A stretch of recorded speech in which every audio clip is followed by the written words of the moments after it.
234 மாவட்ட செயலாளர் விஜய் எடுக்கும் புதிய வியூகம். நிர்வாகிகளுக்கு போன மெசேஜ் பின்னணி என்ன? தமிழக வெற்றிக் கழகத்தின் உட்கட்டமைப்பை அடிமட்ட அளவில் இருந்து ஒட்டுமொத்தமாக மாற்றியமைக்கும் அதிரடி பணிகளில் அக்கட்சியின் தலைவரும் முதலமைச்சருமான விஜய் தீவிரம் காட்டி வருகிறார்.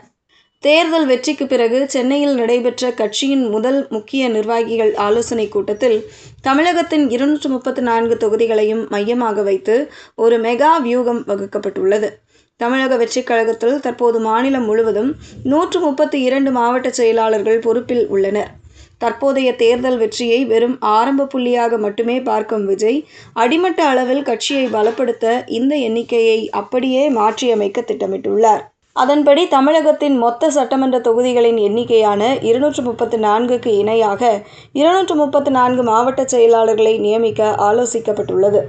ஒரு சட்டமன்ற தொகுதிக்கு ஒரு மாவட்ட செயலாளர் என்ற இந்த புதிய உத்தி தமிழக அரசியலில் ஒரு புதிய பாணியை உருவாக்கும் என எதிர்பார்க்கப்படுகிறது.